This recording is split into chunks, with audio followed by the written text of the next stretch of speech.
Oke, ketemu lagi dengan saya Ignatius Arano Putranto.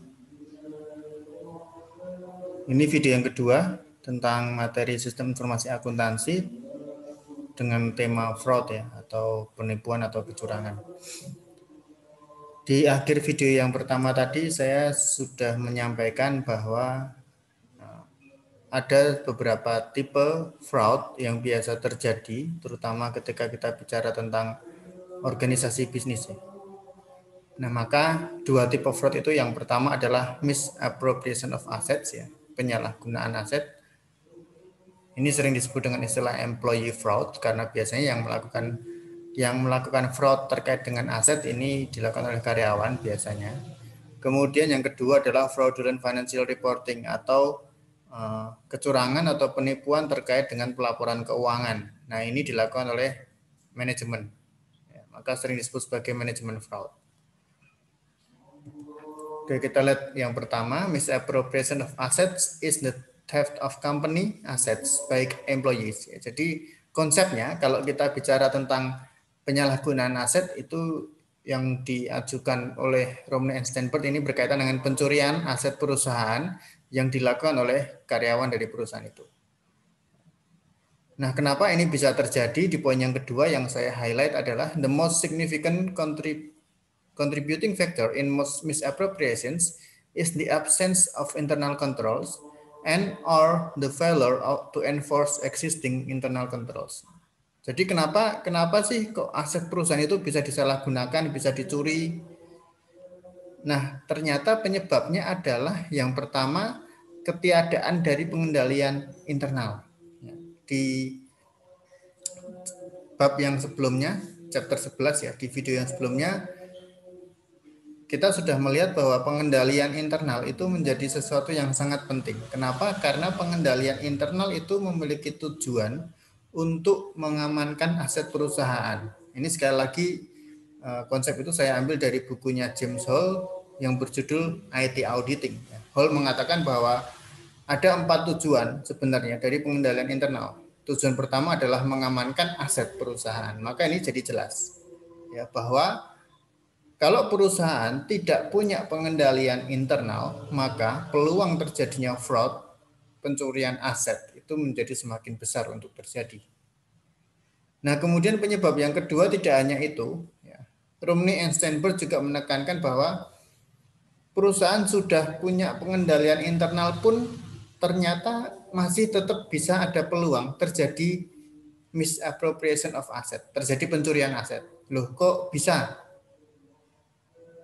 Padahal kan udah punya pengendalian internal nih. Nah, maka kalimat terakhir di sini, failure to enforce existing internal controls. Pencurian aset itu tetap bisa terjadi di perusahaan yang sudah punya pengendalian internal karena pengendalian internalnya itu tidak ditaati, tidak dipatuhi oleh semua orang yang berada dalam perusahaan tersebut. Maka saya selalu mengatakan di kelas sistem ya, perusahaan itu tidak hanya perlu punya pengendalian internal, tetapi pengendalian internal itu harus dijalankan. Karena hanya akan jadi percuma aja gitu kan kalau misalnya saya punya perusahaan nih, saya gembar-gembar ke banyak orang, oh perusahaan saya udah beres nih, udah punya pengendalian internal. Nah, itu akan jadi percuma kalau ternyata saya dan karyawan saya tidak menerapkan pengendalian internal itu. Maka sekali lagi pengendalian internal itu tidak hanya sekedar ada, tetapi harus dijalankan. Maka di sini Romney and Stanford mengatakan penyebab lain dari pencurian aset adalah karena pengendalian internalnya itu tidak diterapkan dengan baik. Perusahaan gagal dalam menerapkan internal control yang ada. Jadi yang harus kita pahami adalah punya pengendalian internal aja masih bisa terjadi pencurian aset, apalagi tidak ada pengendalian internal. Nah, ini yang menjadi penting bagi kita. Yang kedua, fraudulent financial reporting. Ini yang tadi di awal disebutkan sebagai manajemen fraud. Kenapa ya? Karena pelaporan keuangan ini kan menjadi tanggung jawab manajemen mereka. Para manajer itulah yang selalu berinteraksi dengan financial reporting. Kalau karyawan juga kalau karyawan kan lebih banyak berinteraksi dengan aset kan gitu ya. Nah, maka fraudulent financial reporting defined as intentional or reckless conduct, whether by act or omission, that result in materially misleading financial statements. Ya, jadi yang disebut dengan kecurangan yang terkait dengan laporan keuangan itu adalah perbuatan yang disengaja, ya, intentional conduct nih. Ada motif yang memang mau dilakukan, di mana hasilnya itu adalah laporan keuangan yang misleading, laporan keuangan yang menyesatkan secara material. Jadi memang ketika terjadi fraudulent untuk financial reporting ini, ya memang tujuannya adalah untuk memenuhi target-target tertentu secara tidak wajar, secara ilegal. Ya. Maka kalau teman-teman yang dari akuntansi, ketika di materi akuntansi keuangan misalnya ya, tentu akan mendengar atau membaca banyak kasus terkait dengan kecurangan dalam hal pelaporan keuangan ini. Ya. Misalnya manajemen ingin labanya besar, ya kan? Maka yang terjadi adalah biaya-biaya yang ada diminimalkan secara ilegal, ya, agar laba terlihat lebih besar. Karena kalau laba terlihat besar, berarti nanti investor akan melihat bahwa kinerja perusahaan ini baik. Nah, misalnya seperti itu. Ya, saya tidak mengatakan bahwa meminimalkan laba itu hal yang buruk, bukan. Ya. Meminimalkan laba itu nggak masalah, asalkan caranya benar kan gitu ya. Nah, beberapa organisasi bisnis mulai banyak yang melakukan seperti ini. Ya, mereka mengakali laporan keuangannya, ya, dipercantik sedemikian rupa sehingga nanti orang yang membaca laporan keuangan itu akan melihat bahwa ya memang kinerja perusahaan ini baik, padahal ternyata kinerjanya jelek. Seperti itu. Nah, ternyata akhir-akhir ini juga tidak hanya perusahaan bisnis ya. Beberapa kejadian fraudulent financial reporting ini juga terjadi di dunia olahraga kemarin yang sangat ramai kan yang dialami oleh Manchester City gitu ya. Nanti jika ada waktu saya akan coba mengulas tuh apa yang terjadi pada Manchester City waktu itu.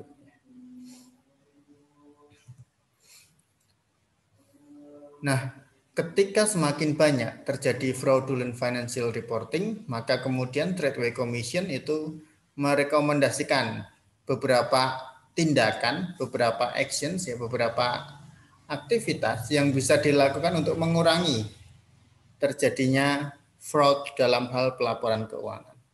Yang pertama yang disarankan oleh Tradeway Commission adalah establish an organizational environment that contributes to the integrity of financial reporting process. Jadi yang pertama perlu dilakukan adalah perusahaan itu harus membuat lingkungan organisasionalnya itu benar-benar mengutamakan integritas ya, terhadap pelaporan keuangan. Ini menjadi penting ya. Kenapa? Karena lingkungan organisasional ini, lingkungan organisasi ini menjadi semacam dasar bagi semuanya kan gitu ya. Artinya kalau memang di perusahaan itu orang-orangnya sudah memiliki integritas yang tinggi, budayanya juga sudah menjunjung atau mengarah ke integritas terhadap pelaporan keuangan yang benar, maka harapannya fraudulent financial reporting ini bisa diminimalkan terjadinya kan gitu. Kemudian yang kedua adalah identify and understand the factors that lead to fraudulent financial reporting. Setiap perusahaan itu harusnya bisa mengidentifikasi dan memahami faktor-faktor apa saja sih yang sebenarnya bisa menyebabkan atau mengarahkan kepada terjadinya kecurangan dalam hal pelaporan keuangan. Apalagi kan sekarang kejadian fraudulent financial reporting ini sudah banyak sekali terjadi dengan segala motifnya kan gitu ya. Tentu ini bisa menjadi referensi yang lengkap gitu kan bagi perusahaan. Ya. Bisa dilihat dari kejadian-kejadian yang ada, faktor-faktor apa sih yang sebenarnya bisa mengarahkan nantinya kepada terjadinya fraud atas financial reporting ini. Sehingga ini faktor-faktor ini bisa diantisipasi kan gitu ya. Kemudian yang ketiga, assess the risk of fraudulent financial reporting within the company. Ya, perusahaan juga harusnya bisa menilai, bisa mengakses ya resiko-resiko dari fraudulent financial reporting dalam perusahaan itu. Ya, maka ini selalu menjadi hal yang penting bahwa identifikasi dan assessment atau penilaian atas risiko itu harus dilakukan oleh perusahaan, termasuk di sini. Ya. Perusahaan tidak hanya menilai atau mengidentifikasi risiko atau ancaman terkait dengan aktivitas bisnisnya, ya, tetapi juga perlu menilai risiko yang bisa terkait dengan kecurangan dalam hal pelaporan keuangan. Itu harus bisa dinilai resikonya apa saja sih nanti yang biasanya terjadi misalnya. Kemudian yang keempat, nah ini yang dari tadi saya bahas ya, design and implement internal controls to provide reasonable assurance of preventing fraudulent financial reporting. Kita sekali lagi diingatkan bahwa untuk bisa mengurangi terjadinya kecurangan terhadap pelaporan keuangan, ya mau tidak mau perusahaan harus mempunyai dan menerapkan pengendalian internal. Maka tadi sebelumnya saya juga mengatakan perusahaan kalau cuma punya internal control doang tapi nggak diterapkan ya itu percuma, sia-sia kan gitu ya. Nah ini buktinya ada di nomor 4 juga. Di situ kalimatnya adalah design and implement internal controls. Tidak hanya desain doang. Ya. Bukan hanya perusahaan punya pengendalian internal yang ketat atau pengendalian internal yang baik, tidak hanya berhenti di situ, tetapi pengendalian internal itu harus diimplementasikan, harus diterapkan, harus dilaksanakan oleh semua elemen yang ada dalam perusahaan itu. Maka kemudian Romney and Steinberg menambahkan di situ, desain dan pelaksanaan internal control itu dapat mencegah terjadinya fraud dalam hal pelaporan keuangan. Jadi misalnya kalau kita bicara tentang tadilah perusahaan pengen membuat laporan keuangan yang cantik, yang menarik investor, padahal tidak sesuai dengan realitanya. Nah, kalau ada internal control, hal-hal seperti itu sebenarnya bisa diminimalkan untuk terjadi. Kenapa? Karena misalnya pengendaliannya jelas. Ya. Bagaimana atau kapan perusahaan harus mencatat pendapatan yang diterima, bagaimana metode pencatatan biaya yang dikeluarkan perusahaan, dan lain sebagainya. Nah, hal-hal inilah yang sebenarnya kemudian diarahkan oleh Tradeway Commission yang 4 hal ini yang diharapkan dapat mengurangi terjadinya fraudulent financial reporting. Mulai dari lingkungan organisasinya harus berintegritas, kemudian harus memahami faktor-faktor yang dapat mengarahkan kepada aktivitas fraudulent financial reporting, penilaian risiko, serta implementasi dari pengendalian internal. Nah, kemudian terkait dengan auditor, ya. Kalau kita bicara perusahaan itu pasti ada auditornya kan gitu ya.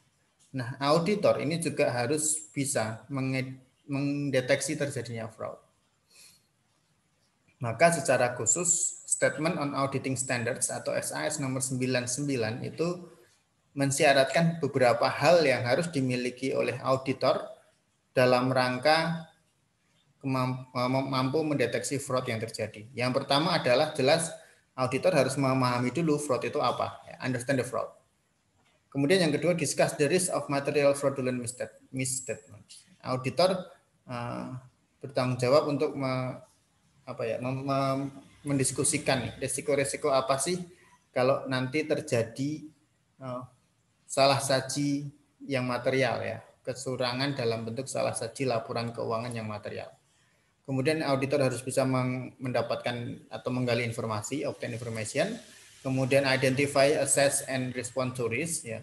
Mengidentifikasi risiko-risiko dari fraudulent financial reporting itu ya, atau fraud yang lain. Kemudian evaluate the results of their audit test. Ya. Karena ketika auditor melakukan pekerjaannya kan berarti mereka akan mengumpulkan bukti nih, ya kan.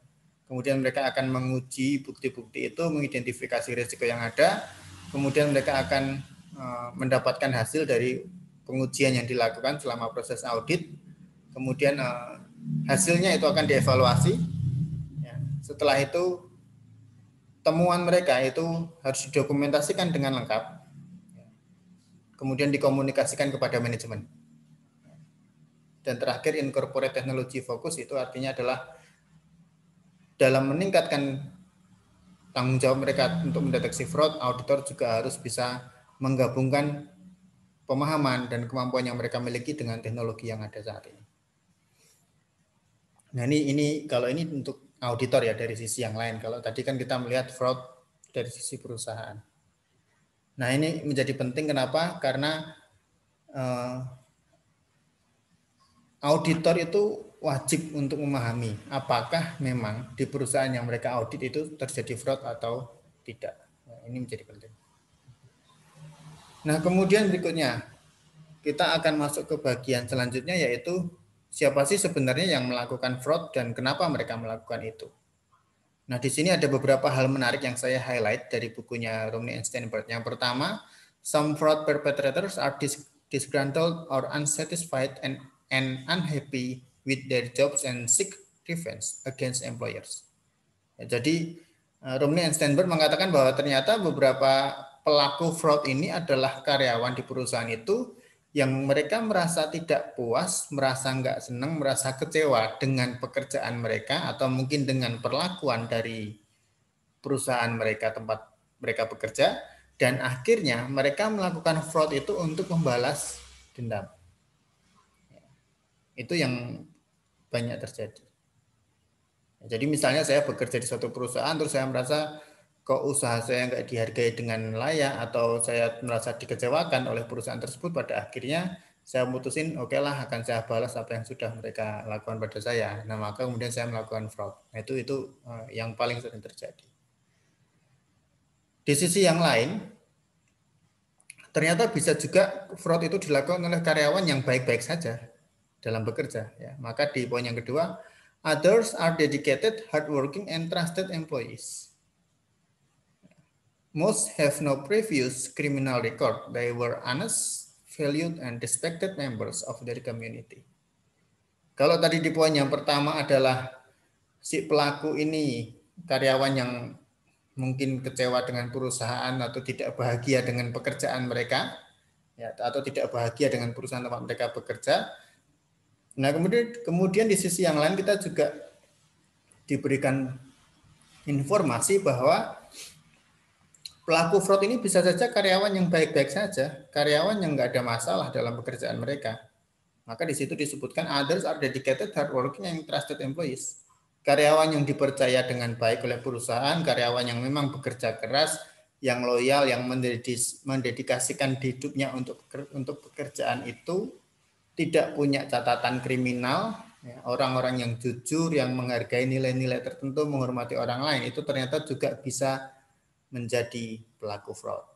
Maka ditegaskan pada kalimat yang terakhir, in other words, they were good people who did bad things. Ini orang-orang yang baik sebenarnya, tapi mereka melakukan pekerjaan atau melakukan hal yang buruk. Nah, kenapa 3 poin ini saya tampilkan di sini? Karena ini mau menunjukkan pada kita bahwa fraud yang dilakukan oleh karyawan itu bisa dilakukan oleh karyawan manapun. Jadi ini untuk sebagai informasi juga bagi kita bahwa siapapun orang yang bekerja itu bisa ada kemungkinan melakukan fraud semacam ini.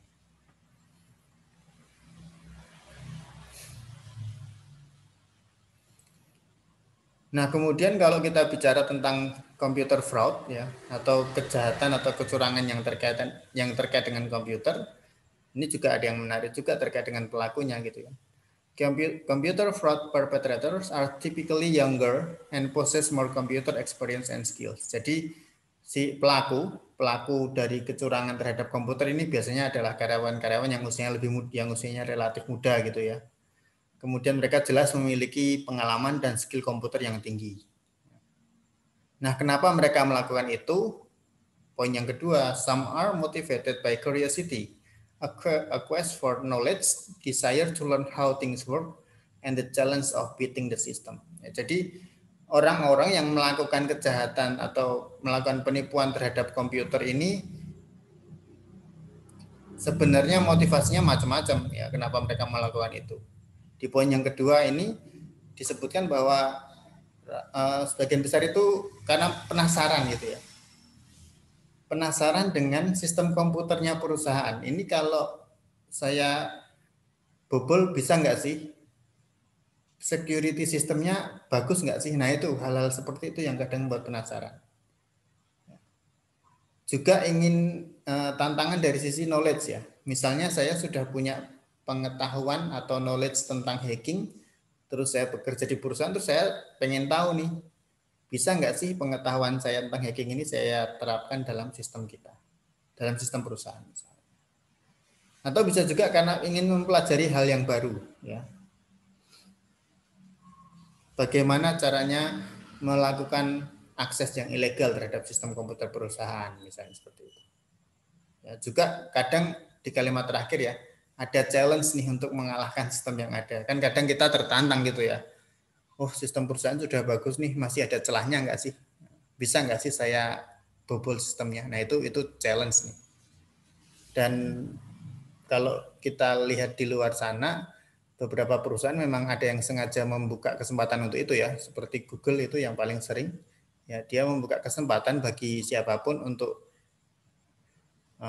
menjebol sistem yang mereka miliki, ya, sehingga nanti akan bisa ketahuan apakah masih ada lubang atau celah dari sistem yang sudah mereka buat.